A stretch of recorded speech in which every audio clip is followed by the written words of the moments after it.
of May. We have a guest speaker with us today, James Seberger, who's an MD, and he'll be talking to us about cases specific of verbal memory recovery. You're being unmuted, and so please make sure to keep yourself muted unless you have a question to ask. Once we get started and I turn the mic over to James, he will determine whether he wants to take questions at the end versus during the course of his presentation. And okay. And that way, he'll let you know that.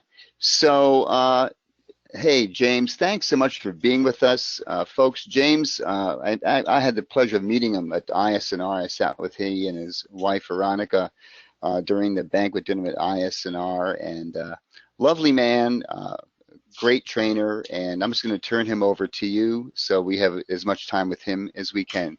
So, James, it's all yours. Thank you, Rob. Can you hear me okay? Loud and clear. Okay. I'm going to talk today about a case of verbal memory recovery. And the title is very, very important to me because as a physician, we are taught sort of, quote, truly gross ways of measurement. So for something, we're like blood, broken bone, vomiting, rash. We have these very obvious things that appear to us, and then we treat those. There is the other end of the spectrum, and that's very, very subtle changes that are occurring that can be very meaningful. And verbal memory recovery is one of those things because we use a very gross test when we're screening patients called the mini mental status exam, or a mini mental state exam, as some people call it. But we call it mini mental status exam. And in that exam, we will ask for a 2-minute recall of 3 objects. And so we will hold up a pen and then a paper clip and point to a chair, and we'll ask patients to repeat, a pen, an apple, chair, and make sure they get it. And then we'll look at our watch and we'll ask those questions again in 2 minutes. And when the patient can't remember those 3 objects, and that's the verbal memory, when they can maybe go, I think I remember an apple, or I can't remember anything, this is a gross test for dementia.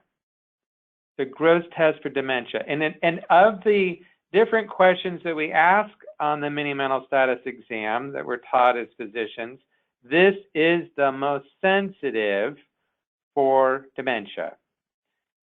And so you have to understand that I began my work as a physician, as a doctor who really wanted to understand dementia. And there were many, many reasons for that. One of them is my grandmother had dementia. Another is my parents are both getting older and could develop dementia. More interestingly, medically, is all of the risk factors for dementia, such as hypertension, diabetes, insulin resistance, vascular disease. All of these diseases are correlated with dementia formation. So if you have hypertension and insulin resistance, you're more likely to have vascular disease and you're more likely to have dementia. So understanding dementia, or more specifically, understanding memory, and then in the practice, how do I change that, would help me understand hypertension and insulin resistance and diabetes. And those things are worth a lot of money. That's worth about $2 trillion probably 3.5 or 4 trillion in our enlarged economy. And so it's very, very valuable to understand those processes. So the next slide here. What causes dementia? Okay, believe it or not, there's probably only 3 to 5% of dementia cases are genetic. Okay, it's an environmental illness. And this comes from work out of the Cache County study here. Here's a citation by Norton. And it found that, and this is a very large study of tens of thousands of people in Utah, in the state of Utah. And it found that a subject whose spouse experienced the incidence of dementia had a 6 times greater risk of dementia versus subjects who are dementia-free. So a 6 times relative risk is a very, very, very high relative risk. Most of the time we're dealing in, 1.5 or 2 or maybe 3, but a 6-fold relative risk is a 95% chance. So if I'm looking at a couple in front of me and the husband has dementia, the wife has a 95% chance of having dementia. Thus, it is not genetic. This is not a genetic illness. Okay, it's not. Now, studying genetics is important for some of its mechanisms, but interventionally, it's an environmental illness. So let's talk about the multiple environmental inputs. Okay, one of the first is psychological, which is very, very unusual for a physician, an MD, to say psychology, the psychological impact, or the bigger, broader name that we all call this is stress, is really an important factor. But it's clear in the literature that memory is affected by stress. Going back to the famous physiologist Selye, so stress is something that has to be measured and understood, and you have to design an intervention in order to deal with this impactor. And it's one of the primary reasons. Understanding stress as a physician is probably one of the primary reasons I came to neurofeedback and the INSR and the APB. I would probably say APB has some of the best stress psychophysiologists that are there. The second component here is food, and we know that food is important because there's a lot of studies on different diets. We know that the Mediterranean diet can improve things, but to the degree that it can improve, we don't. And we know that food is important because it affects insulin metabolism. The third thing here is chemicals, okay? So, and I don't show this data here, and I'm going to write this up and work on this, but there is actually a hormone for memory called pregnenolone. And pregnenolone is the first derivative of cholesterol. Pregnenolone is produced in the cytosol. So just briefly, cholesterol is synthesized initially in the mitochondria. It's transported by a receptor-mediated process from the mitochondria to the cytosol. And then this cholesterol is converted to pregnenolone. And then the pregnenolone is really cholesterol without that long, 6-carbon strand on the tail. You just cut that off and you have pregnenolone. Pregnenolone is then transported back into the mitochondria where it goes through several more reactions. The next most important, it's only 2 enzyme reactions away, is progesterone. So it goes pregnenolone, progesterone. Now, pregnenolone has 3 known functions. The first is, as I've just said, it's the mother hormone. It goes on to progesterone. The next important function is it helps control part of the blood-brain barrier. The next thing is you can give it and prescribe it. They've done this in Europe for more than 60 years, up to 200 milligrams a day. They have given this for memory. So I thought, geez, I am an independent physician. I have my own practice here. If people are short in it, I can give it. Just like if sodium's low, you can give sodium. If blood is low and you have anemia, you transfuse. And so I first started to measure pregnenolone in my patients, and what I found was shocking. This area of the country is 2 standard deviations low in pregnenolone. And I have 6 or 7 patients that have undetectable amounts. And when I talk to endocrinologists, they are frankly shocked. They don't know what to do about this, because pregnenolone should then mean that the rest of their hormones are deficited. So that's how I came to understand that chemicals are very, very impactful. They're affecting us dramatically. And I put this on this list, and one of my last cases here that I'll talk about is indirectly how chemicals can affect memory formation. There's a great resource on understanding hormone disruption or endocrine disruptors. It's a book by Theo Colburn, C-O-L-B-O-R-N, called Our Stolen Future. And you can get it on Amazon used for $5. And it's a completely great read. It came out in '92. It hasn't really been updated a tremendous amount, though there's a great website called the TEDx Exchange.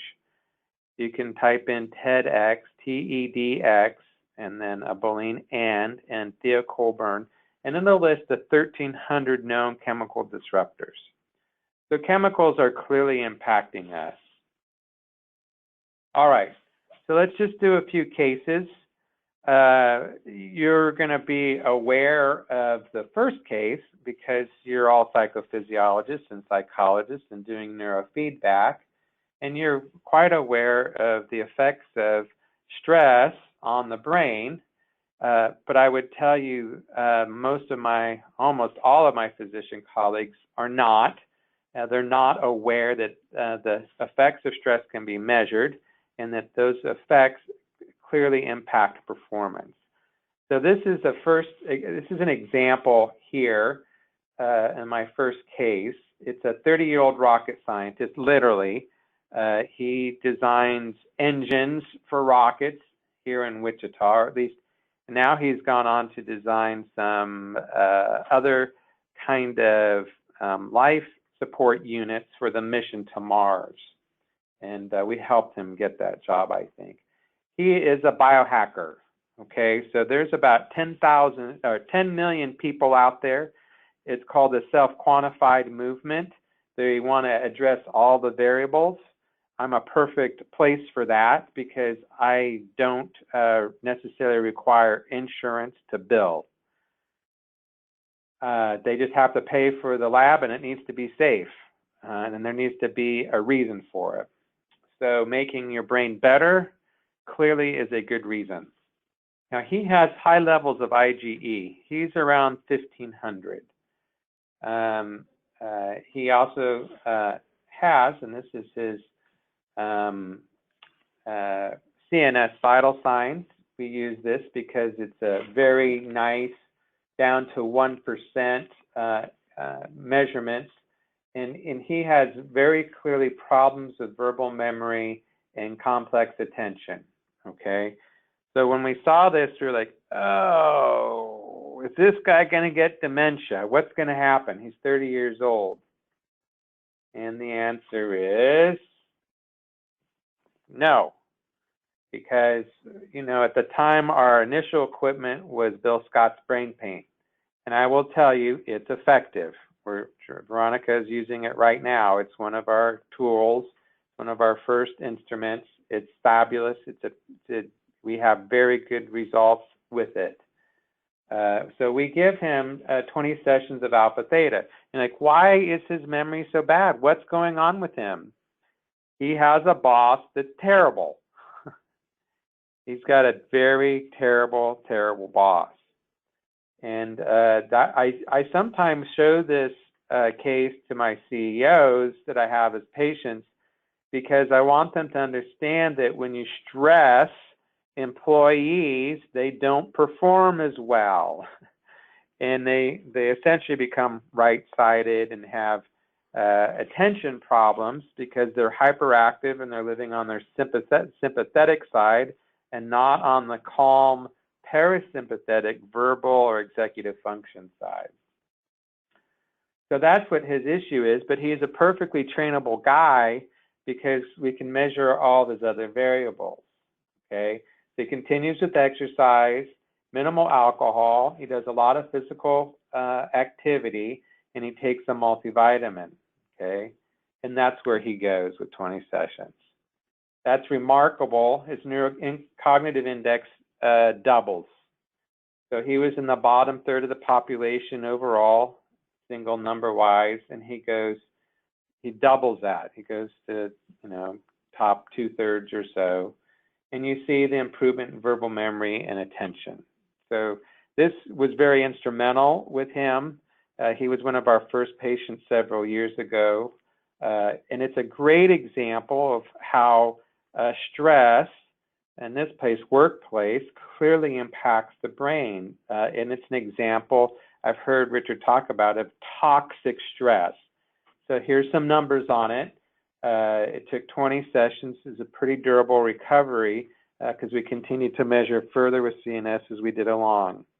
I subsequently did a couple more things with him. He measured his mercury levels and they were top 80%, as well as arsenic. And arsenic comes from the waters of North America, and mercury comes from fish, actually, from the Pacific Ocean. And I gave him oral DMSA, and he at 250 milligrams Monday, Tuesday, Wednesday for 8 weeks. It costs about $40. He also had to take a repleting supplement, 2 Douglas Lab Core Minerals, 2 to 3 of those at night for those 8 weeks. That cost another $20. And we measured his arsenic and mercury levels after, pre, and post. They went away. We know oral chelation works. It works great. It costs about $100. We don't have to do a lot of IV stuff. There's good data from the Riordan Clinic that it gets cadmium and lead very well too inside of 8 weeks. And he also took a probiotic called BSL number 3, which is really restorative for autoimmune illness.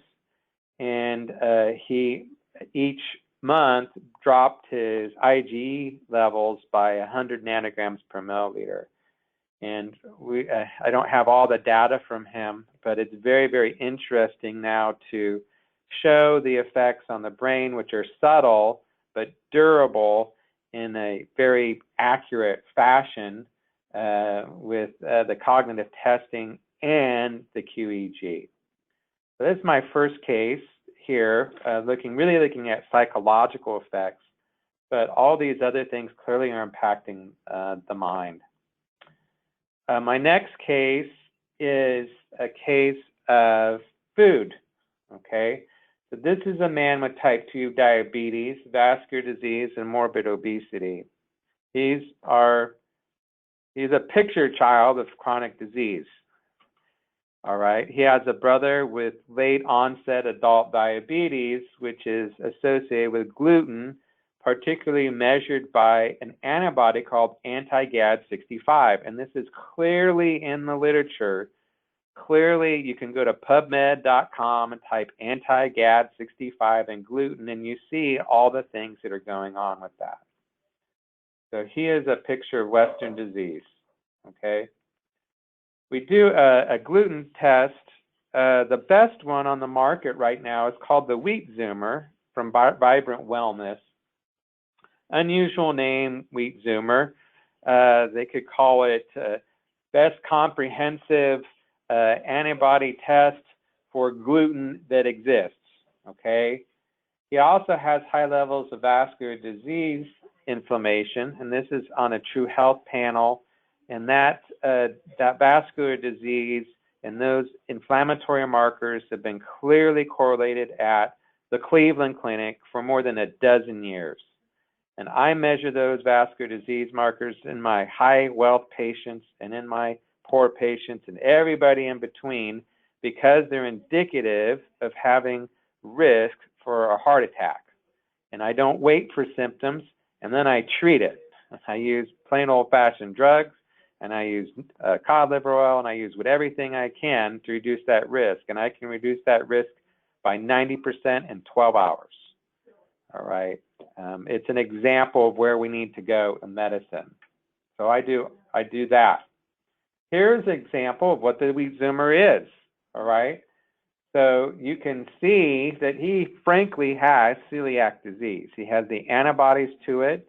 He is having an atrophic, malabsorptive GI form. He doesn't have symptoms, right? He doesn't have bloating or wasting away yet, okay? But he's clearly positive for that.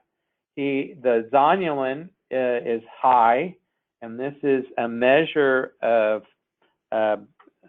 gap junction breakdown. Now, zonulin here in this test is measured for, we would say dysbiosis or GI barrier breakdown, but frankly, the zonulin measured in the blood also is measuring the gap junction blood-brain barrier breakdown and the gap junction kidney breakdown in the rest of the body. It doesn't differentiate. To do that test by itself from Genova's $125, the wheat zoomer costs $199. I get all this information, okay? So I'm able to assess leaky gut with this test. I'm able to screen for celiac disease, and I'm able to look at antibodies. So the next one, you can see he's got multiple positives here for multiple antibodies to gluten, okay? So he's got wheat belly, and he's got grain brain. Okay, this is an example of grain brain, right? That's what he has. Okay, and that's what it looks like. There's a pathology of leaky gut on the next slide. You can see it, and you go from the left with a very high surface area of about 4 football fields of absorptive space, but with inflammation, it becomes much less.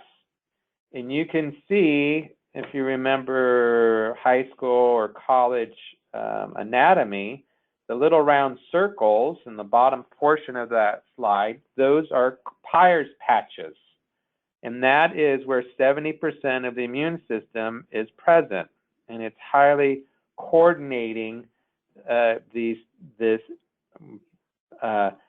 gut-brain junction, okay? So we're looking at the interface of the environment. Remember, dementia is environmental, 95% of it. But we're looking at the frank interface of food. Remember, food is correlated with insulin resistance and hypertension. And so what I have done is I'm like, what is the mechanisms that are causing insulin resistance and dementia formation? Okay, and one of those mechanisms is inflammation of the GI.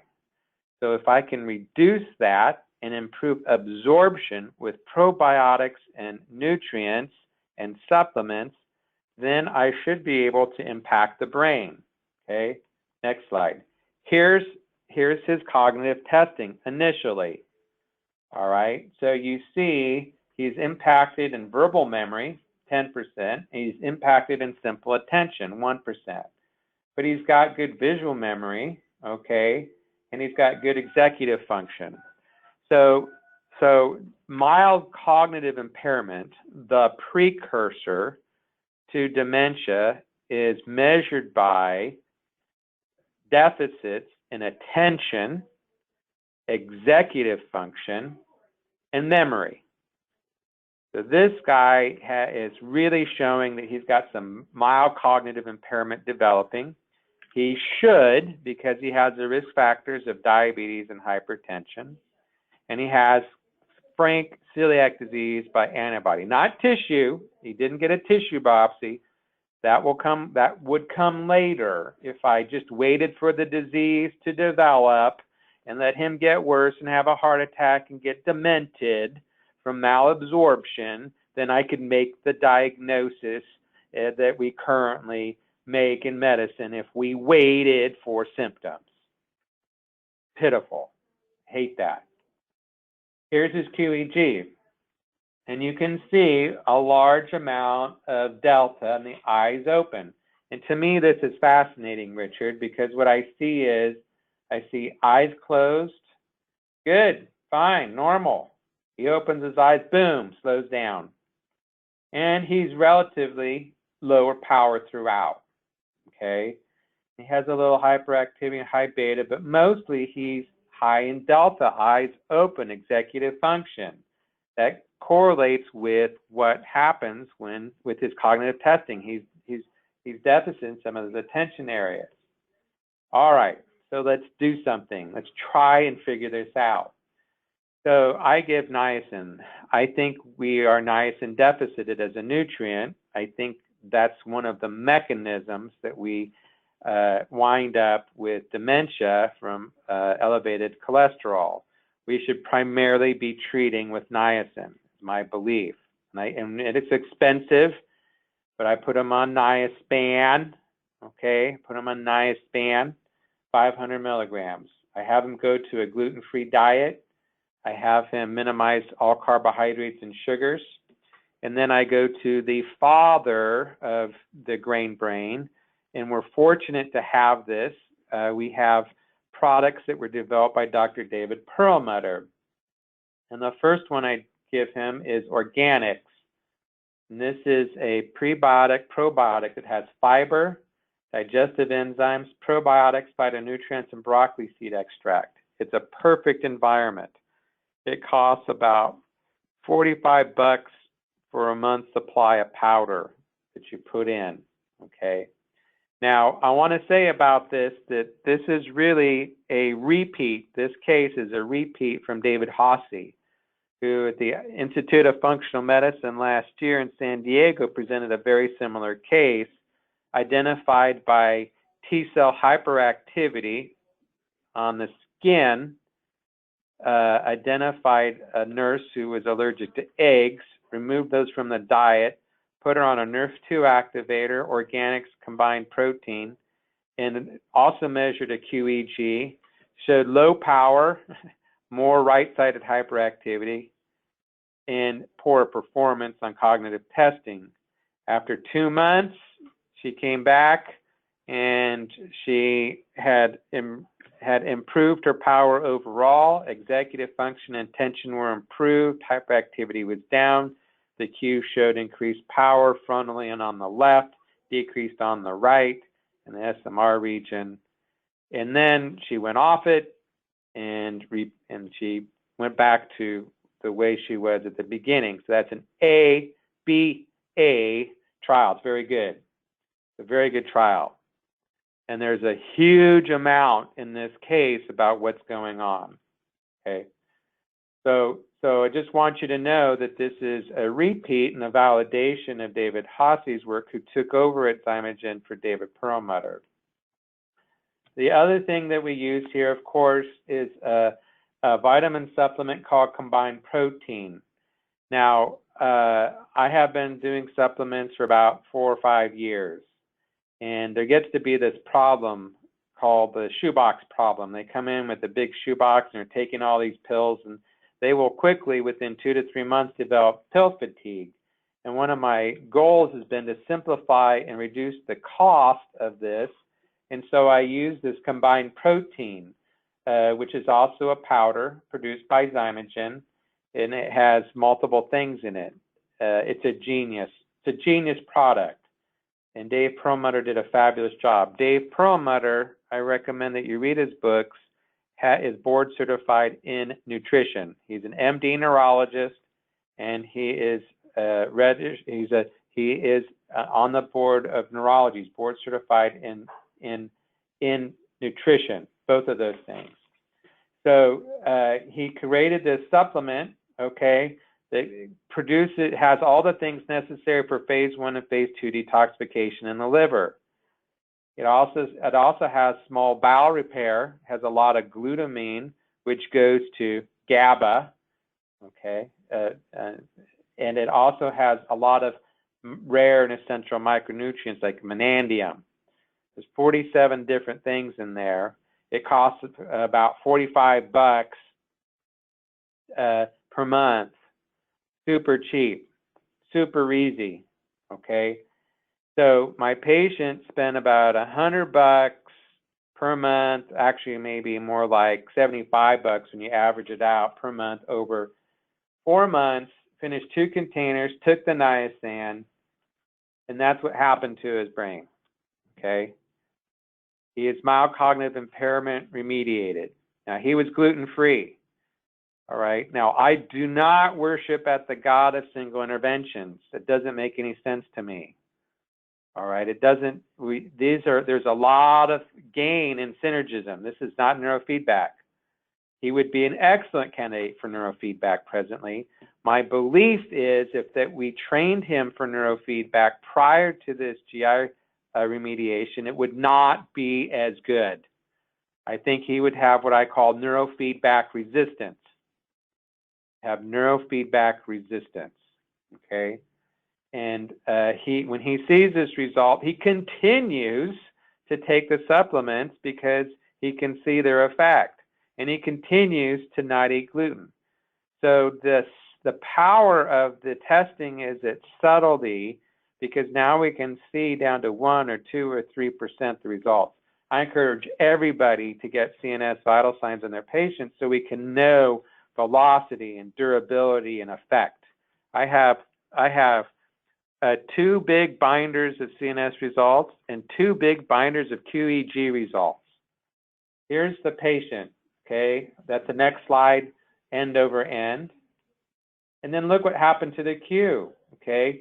So you see some changes in the eyes closed and the eyes open, but really there's been a 60% overall change in these 4 areas. Look at that. I was asking Veronica, I said, where's visual memory located? F4, F8.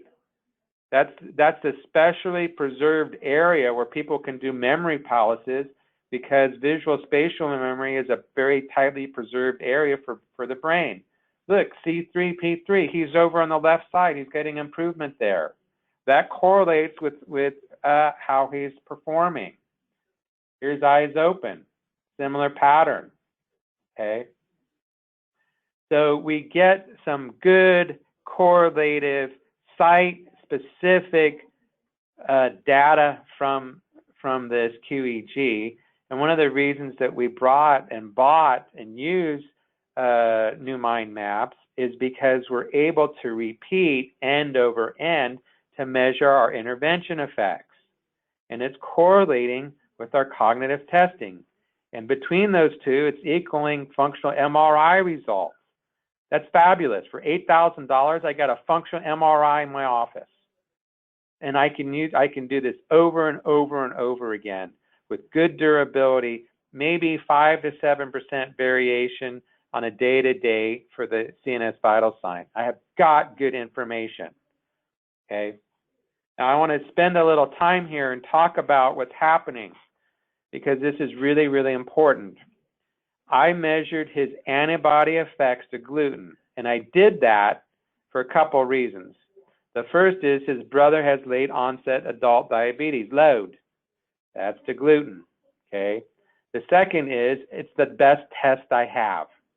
I don't have antibody tests to all the things in the environment, all right? I have one to gluten. And you look at it and go, geez, this looks like the CIA designed this these proteins in wheat to end the world. But you can't eat gluten. All right. Now, what's causing this hypersensitivity? And I've spent some research, some time on that. And you can go back 30 and 40 years, and you can go into the environmental medicine movement. And remember, dementia is environmentally and causally related. It's environmental. So you have to examine environmental effects, and you have to examine chemical effects. And I know that we're chemically intermediated because I have very, very low pregnenolone levels in my area, in my catchment area. So chemicals can cause this. And the question is how? What chemicals do is they knock out the T regulatory side. So dioxin, which is very potent and it's everywhere, all right, knocks out the T regulatory side in the oral mouth, in the mouth. And so when you do that, you begin to create, and it increasingly so, more reactivity in the rest of the GI. That leads to dysbiosis. About 80% of patients have some effects of zonulin. Okay, and there's a special subset of T cells in the GI that go to the brain and break down the blood-brain barrier. T17 cells break down the blood-brain barrier, and so we have the gut-brain connection just by inflammation, not only with malabsorption. So my model of chronic disease is that we have malabsorption that progresses, or inflammation in the GI leading to malabsorption that does two things: more inflammation and malabsorption, and that causes brain effect, and it causes insulin resistance. Okay, so the question is, can I identify a common way to reverse this? Okay. And can I identify a more general way or a more specific way, such as identify all of the skin tests and change that using allergy drops to affect the T cells in the GI to reduce inflammation, malabsorption, and turn that around? And that's the question. Because I think that this is a common mechanism. Probably 50% of dementia is probably caused by this mechanism. And I know that these are only case results, but I am pairing with some other integrative physicians to do a larger trial to get more data to demonstrate this, both with cognitive testing and, quote, allergy testing and QEEG results, so we can show that these are the effects that are occurring. It's really important to eat organic food, okay? It really is. And the way to understand this is that chemicals are knocking out the brakes. Okay, that's what T regulatory cells are. And you don't really sense the loss of those brakes. So if you have a car in a garage not moving and you have brake loss, it doesn't matter. If you have a car going down the road and you don't need to stop and your brakes don't work, it doesn't matter. What matters is when you need to stop.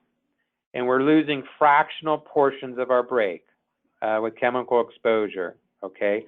1/1000th, 2/1000th, 2/5 of 1,000th every day through this process, leading to this malabsorption effect, okay? So it's really, really important. Richard knows my chemical hypothesis, and I have some data type to support it, okay? And he knows that chemicals can clearly cause these effects. That's why we're partners. All right, so let's finish off this case 2. He continues on a gluten-free diet. We increase fiber. Why? Because fiber gets broken down into mucus, which is the third organ of the body that's absorptive, okay? Fiber protects against the raw antigen of the food coming in contact with that single enterocyte and reacting and causing inflammation. Fiber gets made into mucus. Mucus is protective. We have a 100-year history of the benefits of fiber. We think of it as being great for poop and making good poop. It does. Your patient has constipation, it's because he has or she has a dysbiosis of methane-producing bacteria. And so you need to take a GI history. You can get an idea of how much neurofeedback resistance you're going to have, I believe, by seeing how much reflux they have and how much constipation they have, what their testosterone is, and what a woman's cycle is. Because now you're looking at chemical effects on hormones. You can quickly find out what those are by asking them.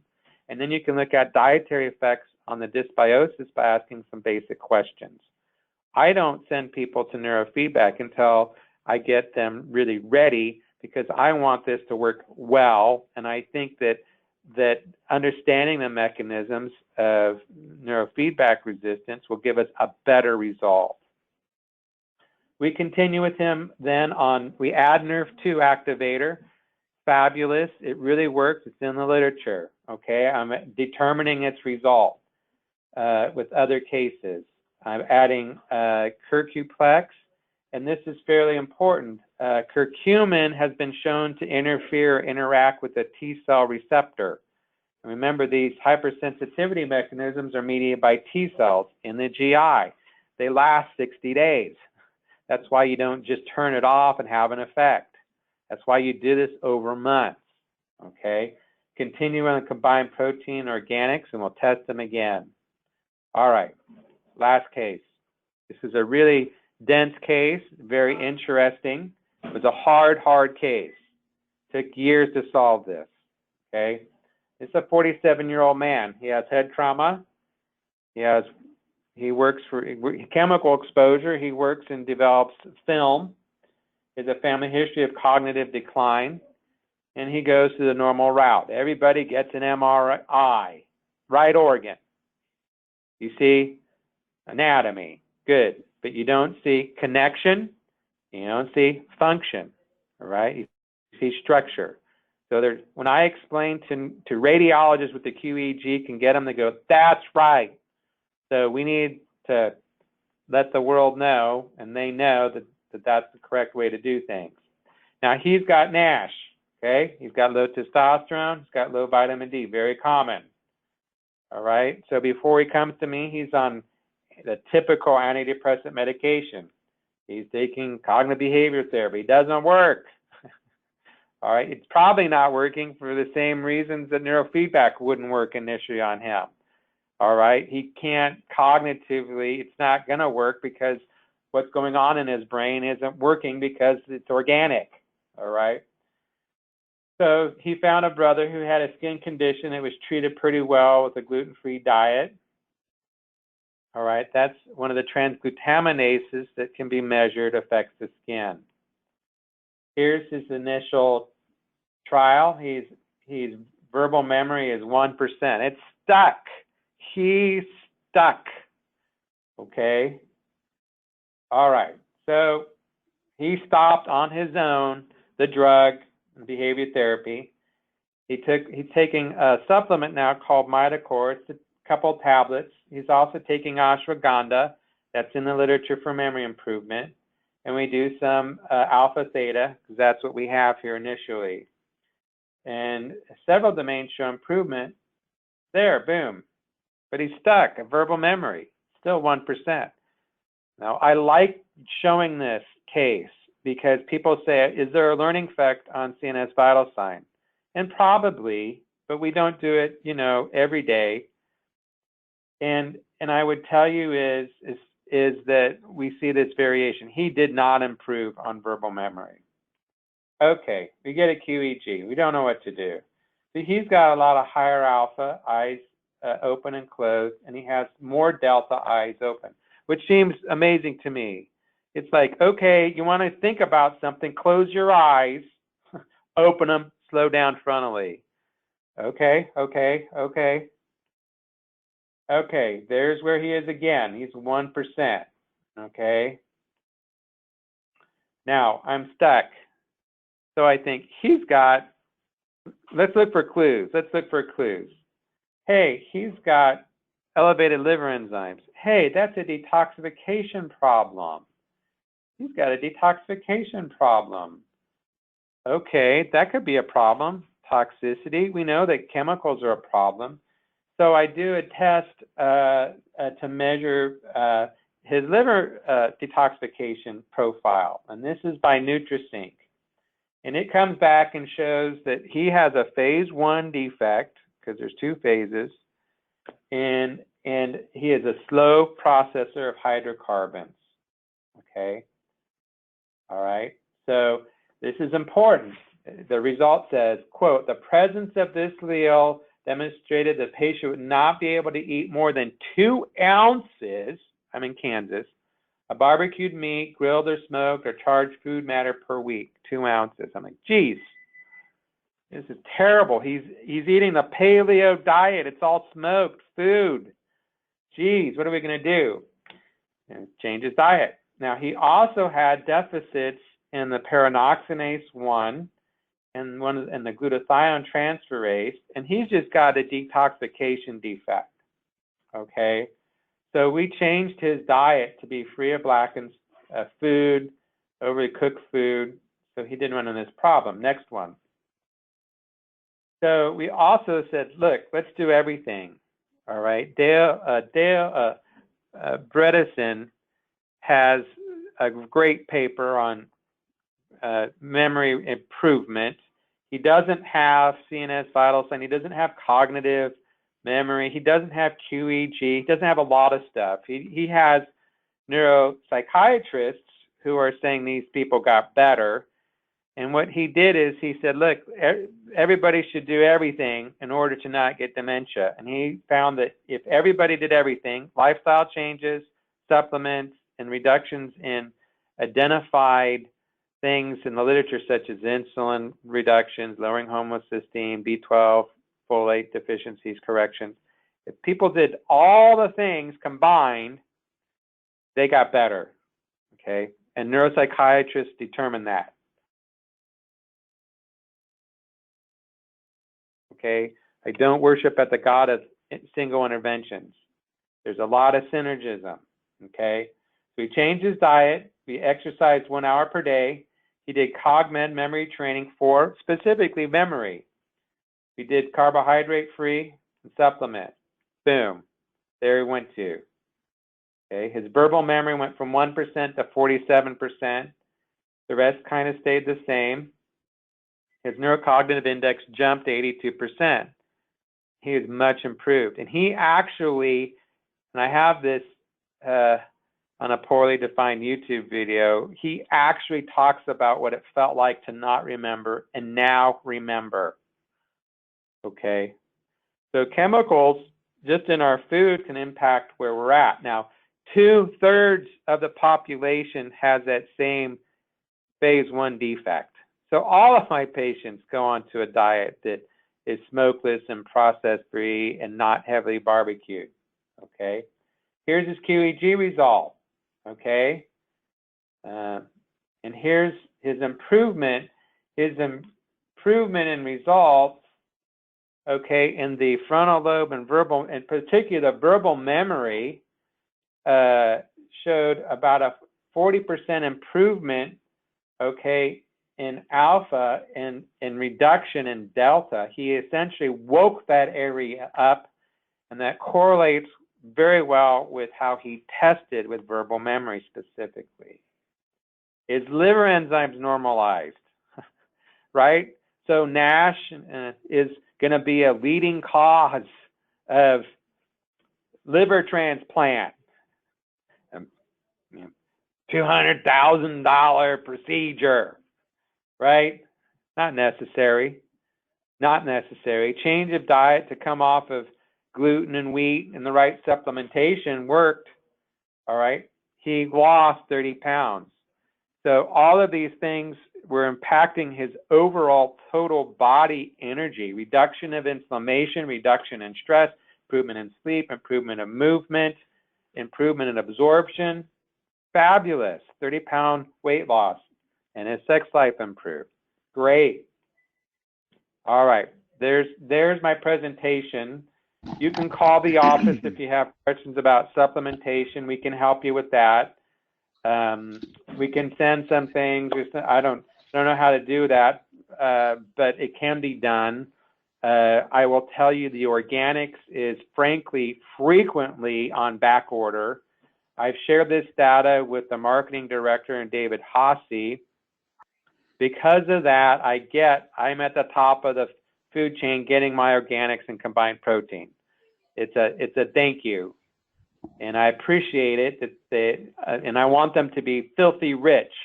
What I'll tell you is there are at least 10 million Americans that need those supplements, that they need this path. They need it. They don't make 10 million containers a month. They don't have that capacity. But let alone dealing with all the other components that are going on.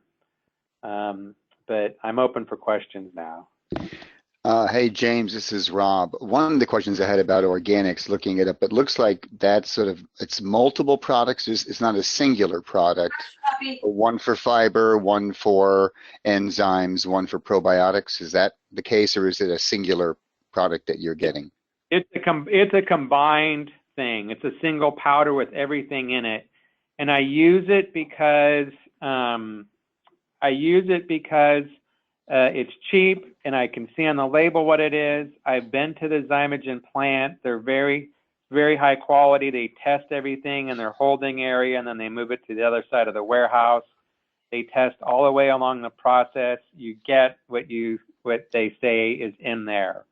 And you have to have high quality supplementation of high value. Great. If you can send me that product and the way for us to define it online, I'll pass it on the listserv to save you getting a bunch of emails, because I'm sure some folks are interested in hearing it as well. Thank you, Rob. Thank you very much, James. Wonderful presentation. Thank you. James, that's brilliant. You really are on the cutting edge of medicine here. It's really wonderful to hear about this stuff, and we feel really fortunate to have you speaking on our meetings. This is great stuff, and we're just very excited to see what's... I sent this presentation to Caltech yesterday. Oh, to Dr. Sarkis Mazmanian. And what I would tell you is the combination of different tools. I was at the last AAPB meeting. I'm really wanting to get the Brain DX from Robert Thatcher to look at the coherence values in the different Brodmann areas, because I think that we would have even more specific information. My belief is these antibodies change the frequency, but I don't know what's changing the coherence problems to cause these different areas to not work well. And James, so you have to get Brain DX from Dave Canner. His Brain DX is in 0.4 hertz frequency bins. Thatcher has really, yeah. So you want David Cantor if you want that more refinement. Which one? Brain DX from Cantor. Cantor. Okay.